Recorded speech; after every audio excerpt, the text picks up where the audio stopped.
All right, today we are going to decorate my garden window again. I like to do this area. I talked about it over Halloween. I did that spooky apothecary type window. And today I'm going to do a winter wonderland scene in here. I've got white tile. I've got the old-fashioned white tile. And outside are these beautiful birch trees. And when they lose their leaves, they have a gorgeous white bark. And so I thought that that would lend itself beautifully to this whole garden scene. I'm going to do it in whites and silvers and with a hint of that champagne color, just because my house has so much of the gold palette in it. I thought it might be nice to bring that in as well. So I have this fabulous garden, I call it a garden window, but this bay, this jutting out area.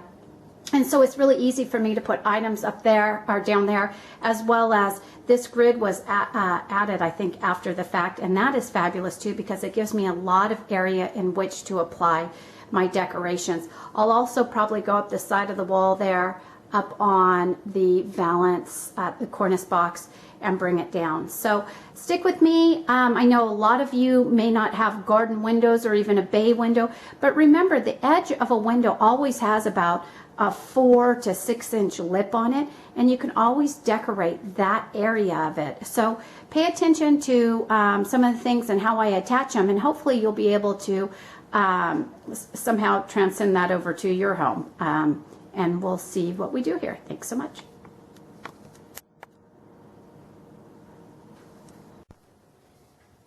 Here are some of the items I hope to utilize in that garden window.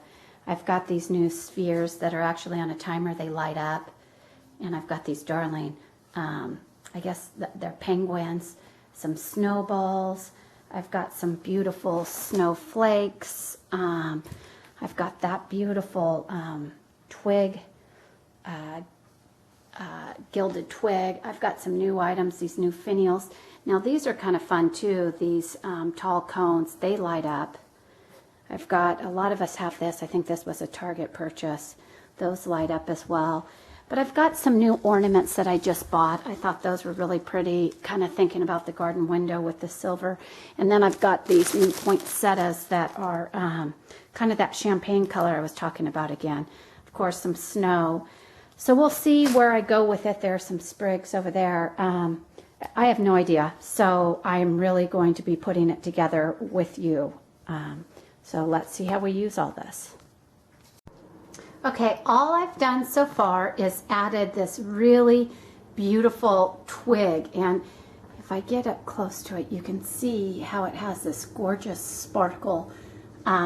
It's kind of, like I said, that's not quite silver. It has almost a champagne color to it, but I drug it across the window. And I love how it truly brings the outside in. And I just hung it, for me, with some push pins up at the top. Not push pins, thumbtacks up at the top. But anyway, I kind of like the way it's framing the window so nicely. And coming down the side here. So anyway, there is step one. And I think with all the glowing silver items in there, this is going to be pretty cool.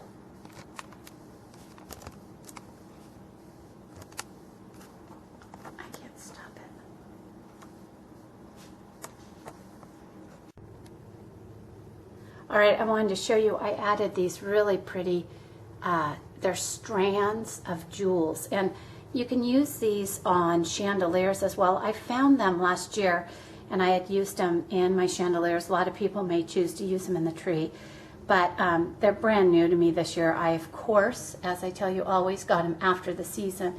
So I got them at least $75 off, or dollars, 75% off. But they're really pretty, and they catch the light quite nicely, and I like the draping effect that it gives along the twigs.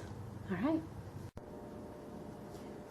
So I've kind of done this corner, and I'm not certain how much of it I'm going to keep or not. What I'm trying to do again is bring in this champagne color that you'll see on these beautiful poinsettias, and they blend beautifully with the garland that's going around the window. So if I back up a little, you'll see that cascades down, And then these spheres, that's a hard word to say when you've been eating ice, actually are illuminated from within, which is really kind of cool because they bring out those warm tones because they're so cold, but it brings out some warmer tones. And then I've put my penguin woman baby up on some silver pedestals. They're actually candlesticks, but the base of these little guys happens to be like a styrofoam. And then I have this new beautiful, I don't know, finial, and it's in the silvers, but it also has a little bit of that champagne-y feel. So this is what I've started with. You know, I change a lot, and this is why I often will start and show you guys and then stop, because I keep pulling things and exchanging things. But anyway, I have the rest of the window to do. That's just that little corner, and you can see all the extra things I'm thinking about utilizing. And then I'm starting in on this, and right now obviously I have 2 items, and so it's bland, but we'll see where I go from here. Okay, this is the nighttime end result. And granted, I know it's dark. I did this on purpose. I wanted you to see. I have my big kitchen light on. I switched things around just a little bit, but it looks really pretty. And then I'll show you tomorrow morning what it looks like too. And I put a lamp in the back corner there, and up on top all the way across. Let me back up again. And then I'm going to show you with the lights turned off. Okay, this is really hard to see, obviously, with that light turned off, but I wanted to show you what it kind of looks like with all that. Those are battery operated. Those are really cool. I just got them from QVC. So anyway, a little bit dark. Just wanted you to be able to kind of get an idea. See how, you can even see how well those glitter though, which is really nice. And then of course those catch the light. You can see all the sparkles. And then I put a lamp back here for a little additional lighting. But I'll do this in the morning and show you step by step what I've done.